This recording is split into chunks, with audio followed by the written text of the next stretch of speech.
Dans cette présentation, nous aborderons les terpènes à travers 5 sections. Une introduction et définition. Leur classification. La biosynthèse. Les méthodes d'extraction. Et enfin, une conclusion sur leur importance écologique et économique. Les terpènes représentent la plus grande classe de métabolites secondaires et se trouvent dans presque tous les règnes. Le terme « terpène » provient de « térébenthine », une résine issue des arbres du genre Pinus. Ce sont des hydrocarbures formés par la répétition d'unités isopréniques parenthèses ouvrantes C5H8. Ces unités s'assemblent pour former des structures variées comme des chaînes linéaires ou cycliques. Ce sont des hydrocarbures formés par la répétition d'unités isopréniques parenthèses ouvrantes C5H8. Ces unités s'assemblent pour former des structures variées comme des chaînes linéaires ou cycliques. Les terpènes sont classés selon le nombre d'unités isopréniques qu'ils contiennent.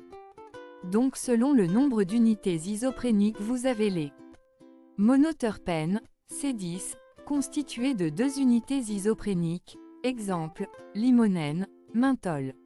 Sesquiterpènes, C15, 3 unités isopréniques, exemple, humulène, farnésol. Diterpènes, C20, 4 unités, rôle dans les pigments, exemple, rétinol, caféstol. Il existe aussi des triterpènes, tétraterpènes et polyterpènes. La biosynthèse des terpènes commence via 2 voies principales. La voie de l'acide mévalonique, MVA, présente dans le cytoplasme, à partir de l'acétyl-CoA. La voie du méthylérythritol phosphate, MEP, présente dans les plastes des plantes. Ces 2 voies aboutissent à la formation des précurseurs universels des terpènes, l'IPP et le DMAPP. Les terpènes prennent naissance à partir de précurseurs du métabolisme primaire du carbone. Le schéma montre comment, à partir de l'acétyl-CoA et du 3-phosphoglycérate, la voie MVA et la voie MEP conduisent à la formation des unités isopréniques, IPP et DMAPP, essentielles pour créer des structures variées de terpènes. Ce processus joue un rôle clé dans la synthèse des composés bioactifs de la plante. Les terpènes sont principalement extraits sous forme d'huiles essentielles via l'hydrodistillation. Cette technique utilise la vapeur d'eau pour libérer les composés volatiles des plantes.